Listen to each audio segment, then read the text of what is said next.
Hello everyone, welcome to my video about the week 10 race in the Proto GT race.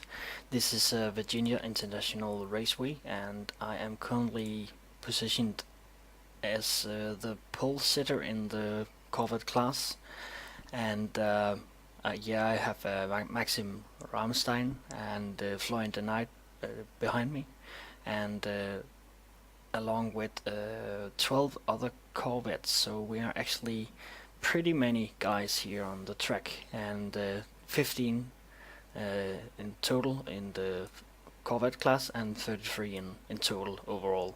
So yeah, this is going to be interesting.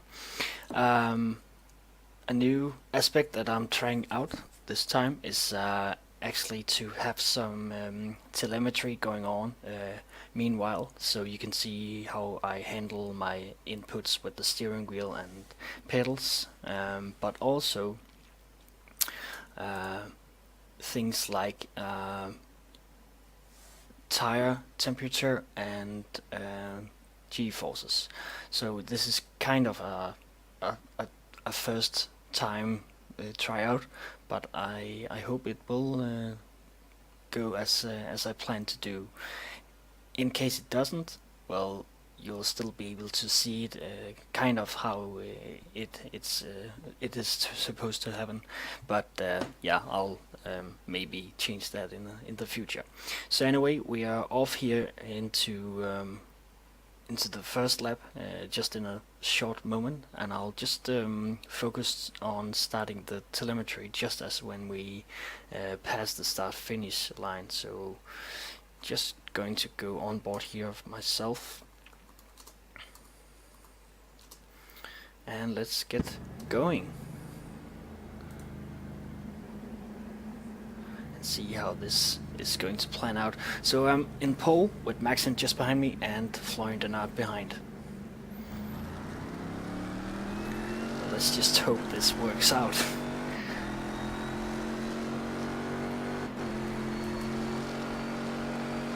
Alright, so far so good. So actually this guy here on the left is Florian, already trying to pass me, and he actually gained 2 positions here coming through the first 2 corners, so yeah, very well done by him. I did try to put in a race earlier this week, but 2 things happened: that there was only 15 cars in total and only 3 Corvettes. So yeah, I kind of lost interest in that, and I ended up spinning out and crashing my car because I was not focused at all. But for this race, I knew that Florian de Knight is a very excellent driver in general, and if I was going to finish this race, I would have to not compete for positions against him. So yeah, actually now I'm actually just trying to just stick onto him as long as possible.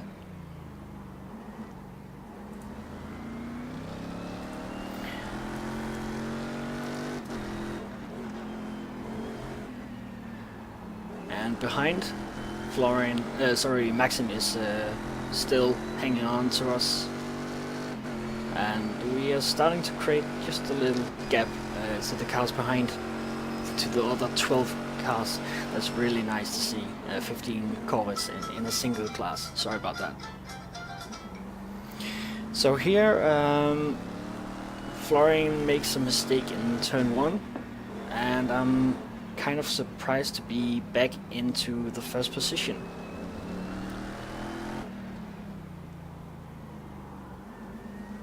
So I'm thinking, well, okay, I'm just going to continue my pace, mind my own business, and not giving in to racing too much with these guys. So I have a gap about 1 second now, and Maxim is kind of just sticking around, seeing what's happening.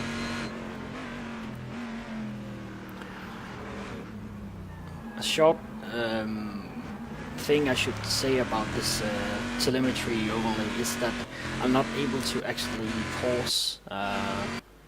pause it anymore. So even though I change to other cars and stuff like that,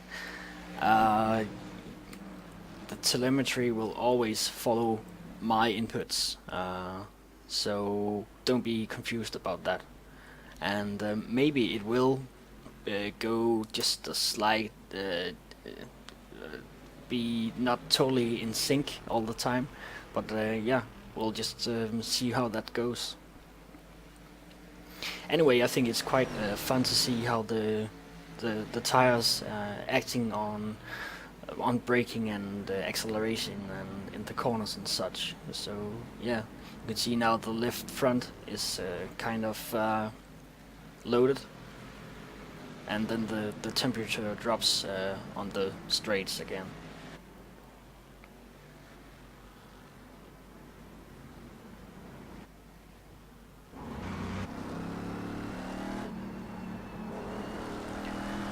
So kind of surprised because both Maxim and Florian could be quicker than me on this track, especially because I talked to Rasmus Lausen earlier this week, where he said that he had a really good pace, doing 42 times all the time, while I would be doing 43 highs and 44 lows here. So yeah, this is lap 3, and yeah, I'm still in front, and we are building a gap to the guys behind us. So that's nice.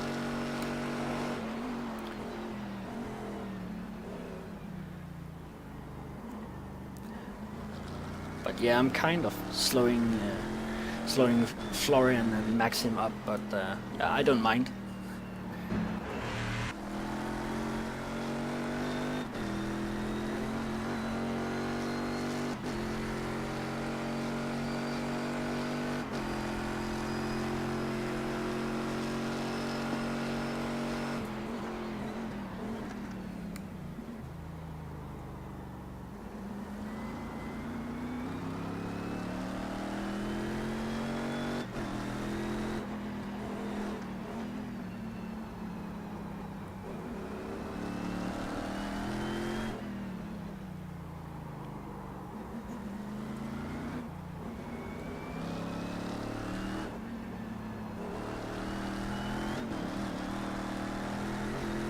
So coming out of that corner, it's really important not to just floor the throttle immediately, because then you'll spin coming back onto the tarmac after going onto the curbs.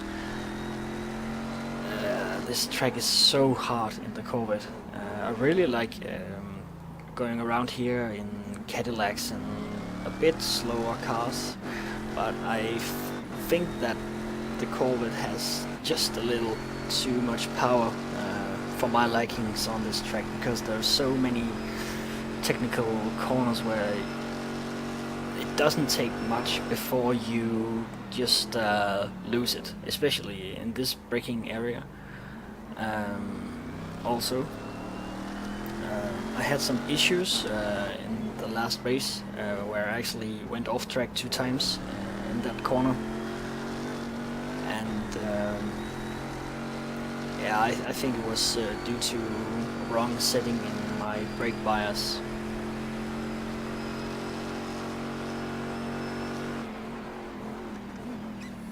So far so good. I'm still holding on to first position. Right now the strategy is to still just hold my own pace. I did a 43.9 last lap. So yeah, and at this stage I'm clearly the slowest one. But I haven't made any mistakes yet, and that's vital. And it's so crucial for me because I disconnected in the last race here.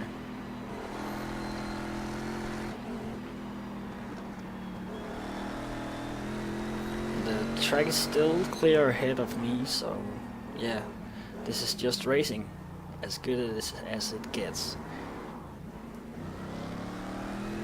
Oh yeah, actually here, this is kind of interesting, because Florian gets by me, and then I get some draft. All of a sudden, I go way quicker than him again. So he has some draft things going on in his car. I really haven't set the car up for overall speed here, so I'm not really sure what's going on. But I managed to get the position back on the same straight. That's quite fun. Another small note is, let's just see how this goes.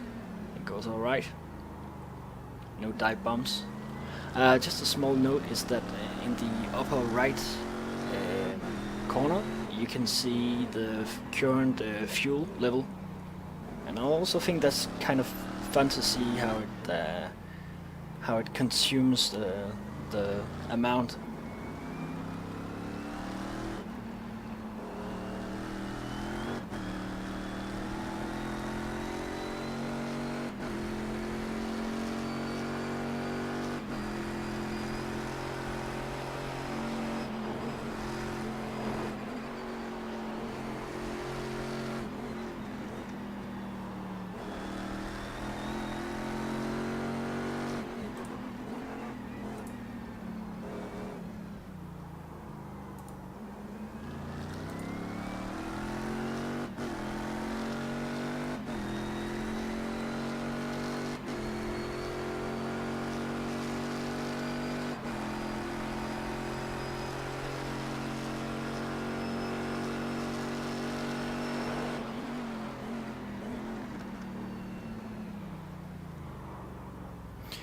Yeah, I almost lose it there because there's a small turn to the left just in the end of the braking area, and if I am just a little bit too much on the brake while beginning to turn, the car just quickly reacts, and the tail gets quite loose, and it just swings out to the right.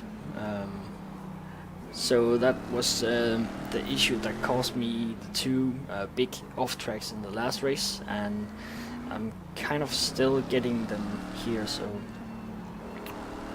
but it helped with the brakes bias change, and at this point I'm now confident on how to take the corner and avoid that issue.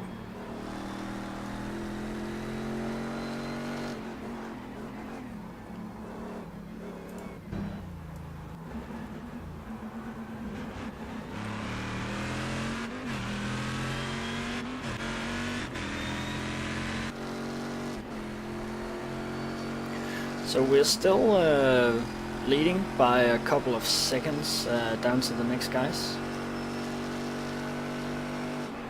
and the track is still clear. Actually, by this point I would have thought that the HPDs would catch up to us, but that was because in the first race I did this week, I did some mistakes in the beginning, so I lost a lot of time in the opening laps, and therefore the HPDs came faster.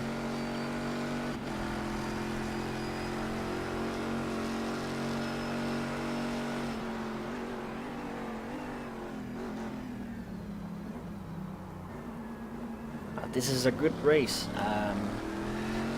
No one at this point has made any big mistakes and forced other cars off. I think it was a quite clean race overall. At least that was what I experienced in the chat after the race. But people seemed quite happy with the traffic and all.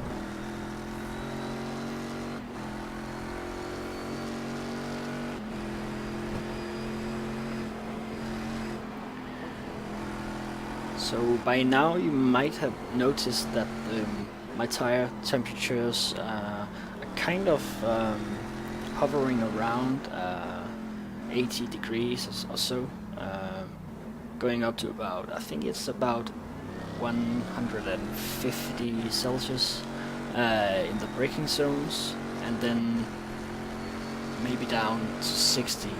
And just be aware that the temperatures here are on the surface of the tire. They are, as we see that I get ahead of a Ford GT here. It's very important because I'm now able to stretch a small gap of about 2.5 seconds while these guys are still stuck. So now they get by. Let's just keep following this because I actually think something is going to happen here.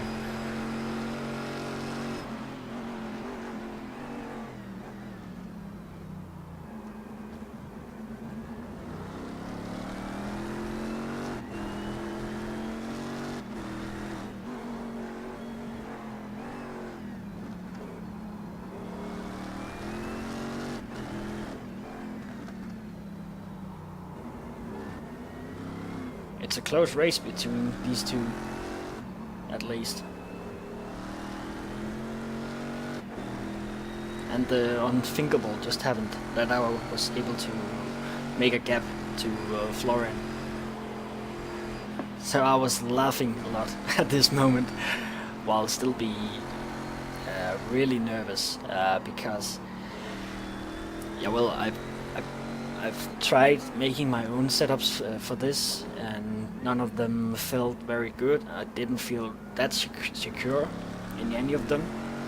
And then I downloaded the Team Interlagos setup, which was the best of those. I was still not confident going into this race, so I just had to take my precautions. So I might not have driven the quickest times, but they would definitely be a bit more safe than these two guys are doing at the moment.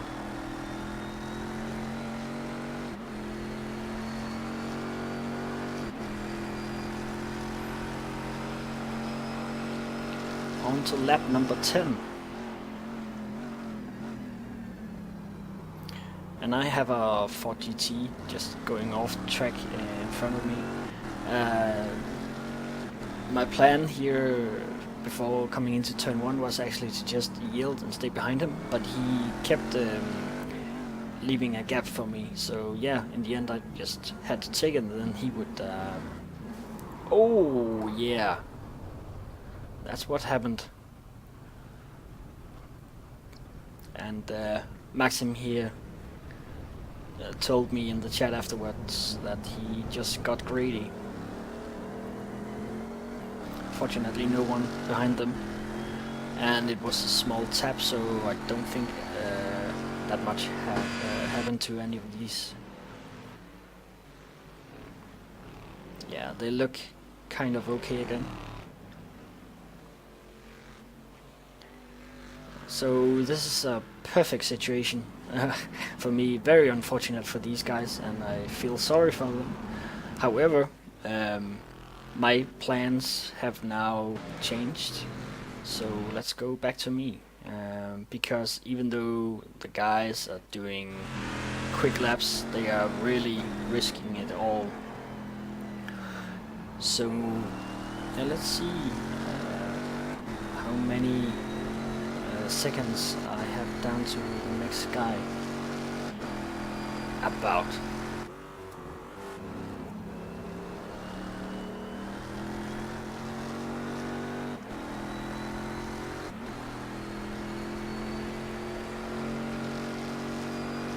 So about 12 seconds actually. So at this point I immediately changed my fuel settings. I initially planned to take 27 liters of fuel, but I was not sure if that was going to be enough. 27 liters would be kind of on the edge if I was able to go flat out for many laps. And yeah, well, I've been in the lead for many laps so far, and I already consumed fuel, so that I'm now down into 59 liters left. This is a 70 minutes race.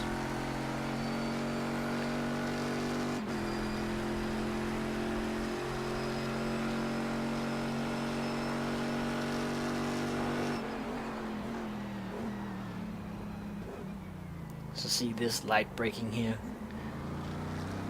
to avoid locking the rears.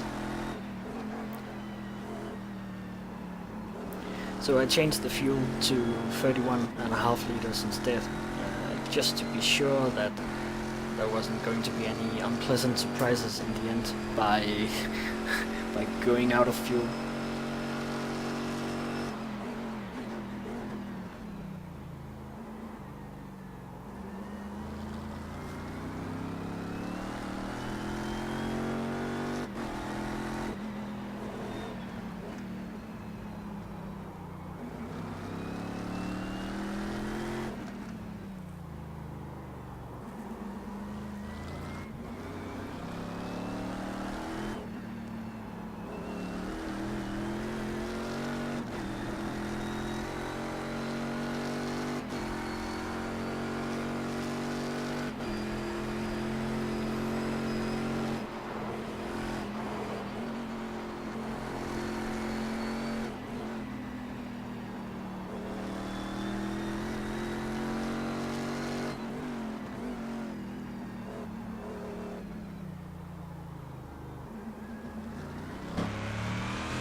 Alright, we are on to lap 22 just now.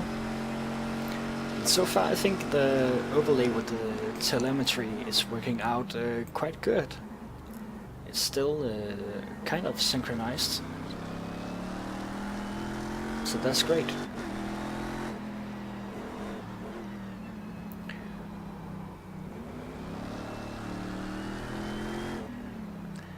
And we are attempting to do about 43 laps here in this race in the 70 minutes, and this is lap 22, so we're just over halfway. So far it's kind of going quite alright. This is where I'm at. This is not our position. So yeah, actually Richard Charteran is number 2 at the moment, and he's about 20 seconds after me, so I'm extending my lead because I'm all the way up here right now. So I'm extending my lead. I'm still driving kind of safely. Yeah, everything is going as it's supposed to be going.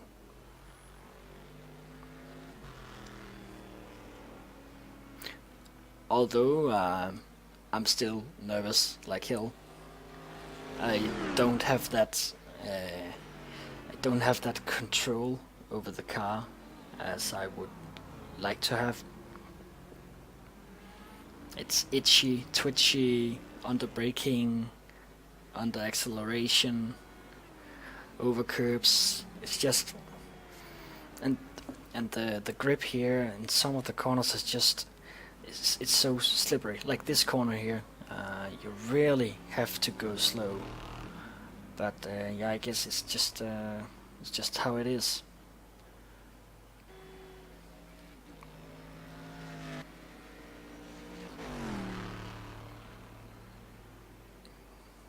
I like going over these snake S's, especially the quick right-hander, where you have to go almost all the way over the curbs with the entire car in order to not upset the following 2 corners.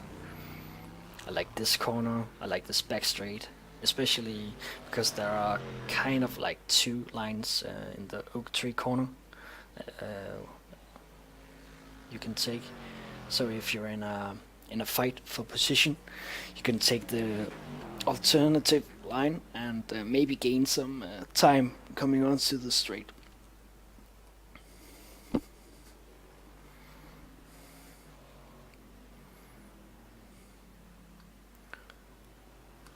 So let's go back and give an kind of an update here as we approach lap 25. So I am in the lead with about 20 seconds to Richard Charteran, and yeah, Nathan Saxon is in 3rd position, and I think it's Maxim Ramstein in 5th position. So the field in the Corvette class has been spread out quite a bit, and the closest to each other are Nathan here and Richard.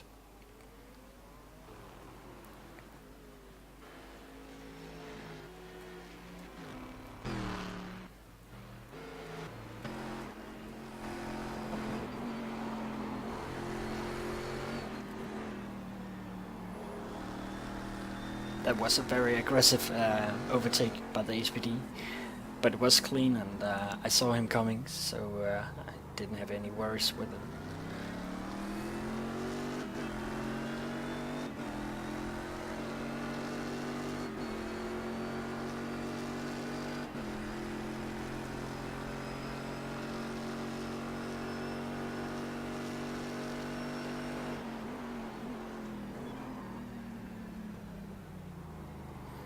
So I'm now down to 20 liters left in the tank.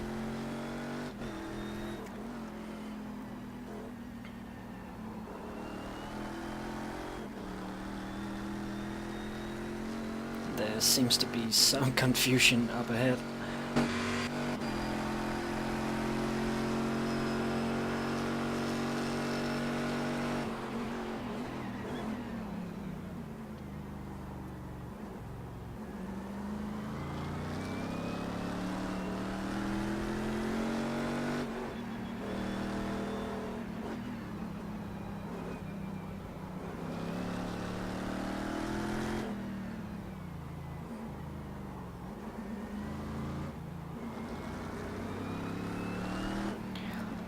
Honestly, I really didn't think that I was going to get this far, especially with me being on pole. I did a time of 41.8 or something. It's just not something I do very often, being quicker than some of the best guys in Division 1. Oh, we got some off tracks here. And a car coming onto the track just ahead of me, not fun. So there was some some bullet dodging in this race. I had some miscommunications with some 4GTs and another Corvette. But yeah, apart from that, I just took it safe. Also, with the gap of over 20 seconds, it would be crazy to drive 100% all the time.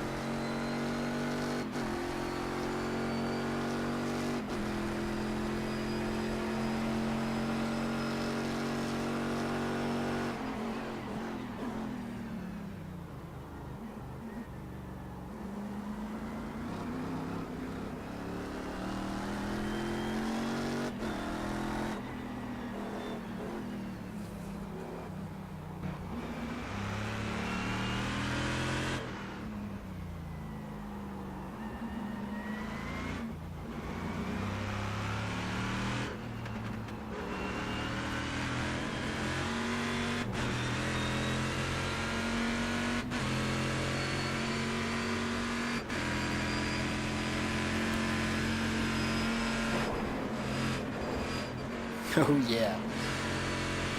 It doesn't take much to upset the car there, because you drive way over 200 kilometers per hour, and this is just going to be a slight weight balance shift before the car kind of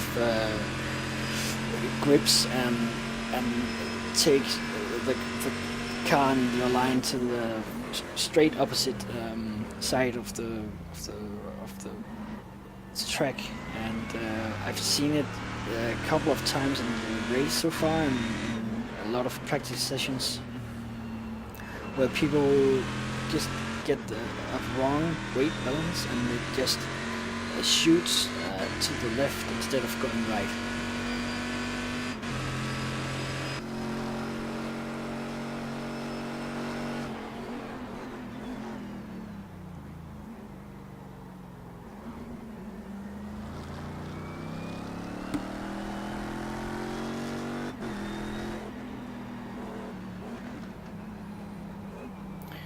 So I'm down to less than 14 liters left. I think I'm going into the pits very, very soon.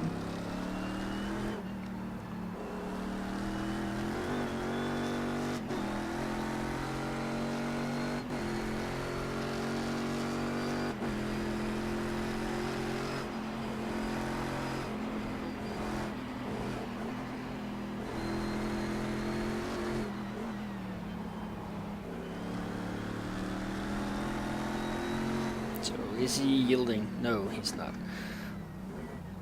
And then he is anyway. It's just weird to brake there. Why not just lift the throttle on this straight? But yeah, Rome wasn't built in a day.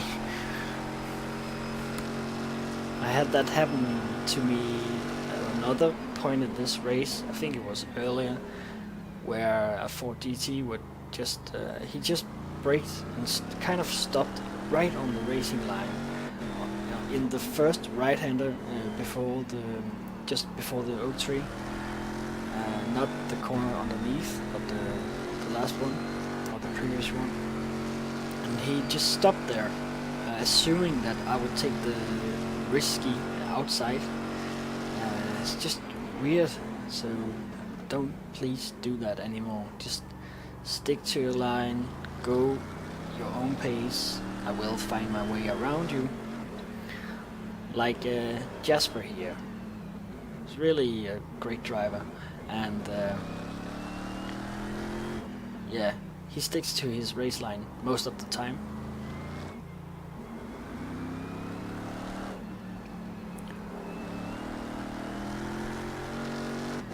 I think that if I would be in a battle with another car just behind me, I may have been driving a bit more aggressive, but yeah, Jasper has his own race, and he's chasing his own enemies, so, and with me being way over 20 seconds ahead, I was just doing my part of not disturbing his race.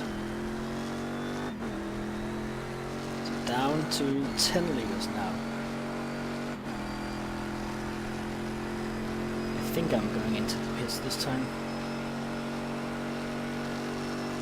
because up ahead I think I see, yeah, a couple of cars, some off tracks. So yeah, I'm thinking, okay, there's some miscommunication going on up here. I will be able to do some more laps, but yeah, I screwed this lap up anyway, so let's just brake and head into the pits. And now it will actually be interesting to see if the telemetry just keeps moving, or if it's time based. Brakes has been applied. Brake temperature rises in the pits. That's fun. And now that they are just chilling with about 70 kilometers per hour, they drop. Not entirely sure that's correct. I would assume that once they are not in use, they are overheated, they would drop in temperature, because there isn't any more force applied to it. I'm not the one to discuss about that. I just find it a bit odd, but then again, time models always a work in progress.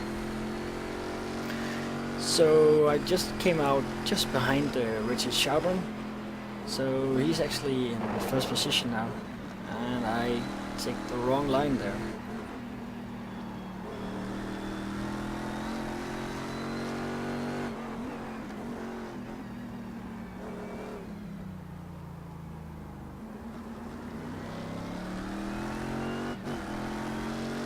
But Richard hasn't stopped for fuel yet. At least that's what I'm reckoning. I did take it very easy in this race, so my lap times were not that quick. This is lap 30, by the way, out of 43, so 13 left. So there would be a chance of that Richard went into the pits early in the race, and so we're actually seeing a real battle here for position. So yeah, I just thought to myself, okay, let's just pass this guy before I end up in his rear. So I just force myself through here.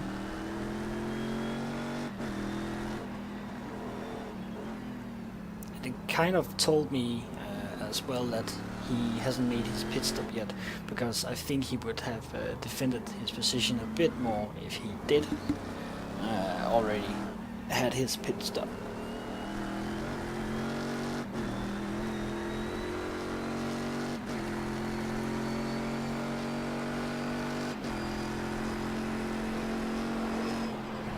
I'm really pleased to see the telemetry working out that well. If you have any questions or tips about the telemetry, ideas for something to put up, I can do it. Just write here in the comments. Also, just a small explanation of the left side. You have the four small collections of temperature bars, and if we take the left in the upper left corner, that's the left front wheel, and it has three bars. So the left one is the outer area of the tire, and the right one of these three are the inner, and it's opposite on the right side. So it's kind of like watching the car from above, and it should give you a sensation of how the workload is on the car. And often you'll see that the outer temperatures, and for the left tires that's the left bars, and for the right tires that's the outer right tire bars. Sorry. And you often see that they are a bit lower in temperature than the other twos, at least on the straights. But I read somewhere in a telemetry book that the temperature should be kind of equal when going through a corner, and when not going through a corner, it's alright for the middle and the inner area to be equal, while the outer temperature is a bit lower, about 5 to 10 degrees. And that's actually where it is at the moment.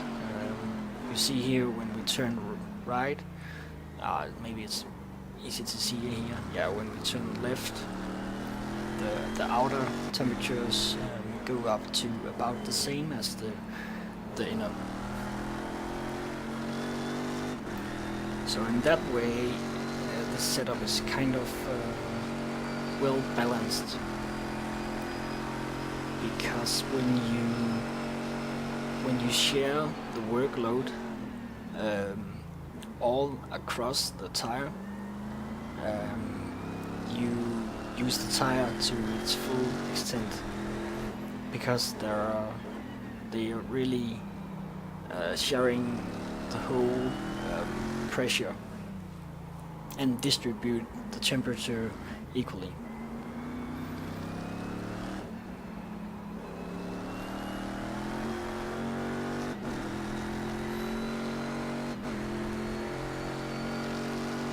That's a nice signaling from Jasper again, as he got off track and he wasn't up to speed. So he just tapped the brakes quickly to show me that I could pass him before the corner.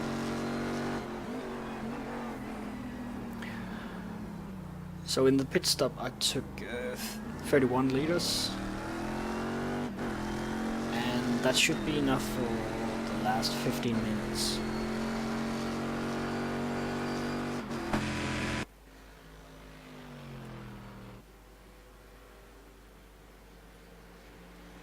So Richard is still here and hasn't pitted yet. And this is Maxim. I don't think he has pitted either. And then further down,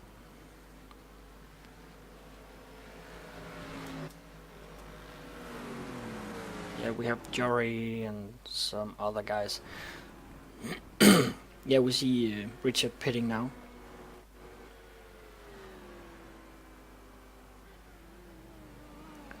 So yeah, I'm just extending my lead again.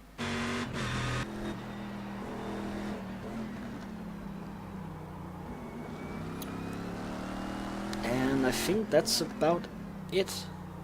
I think in the last 15 minutes here I'm just taking it easy, really easy, because I was really getting tired. I got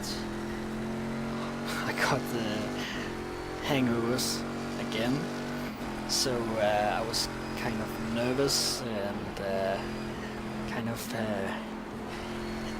itchy. So I really took it easy here in the end.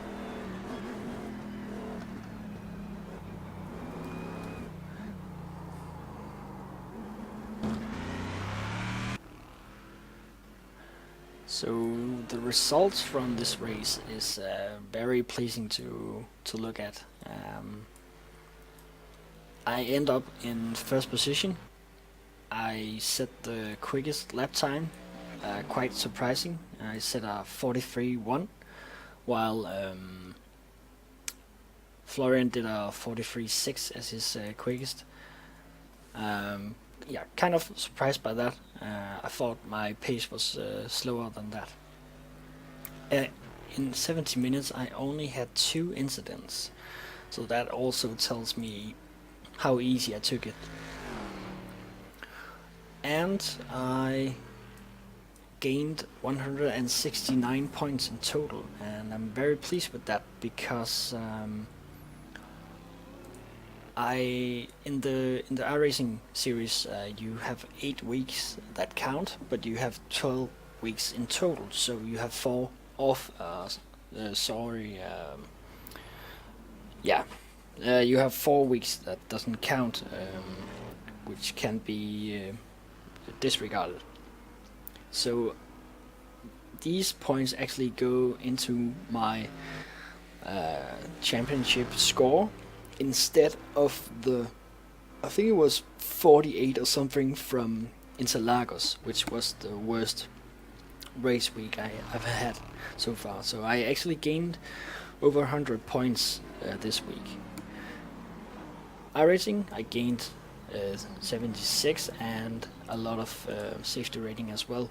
So all in all, this has been a fantastic race for me. Not that eventful, but definitely rewarding, because I managed to come back after the crash, and yeah, I finished the race without any major incidents and got out ahead of everybody else, so that's just great. So thanks for watching. If you have any comments about the telemetry, just let me know. Just write it here, and if you haven't already, just please subscribe. So I'll see you guys around next time. Bye.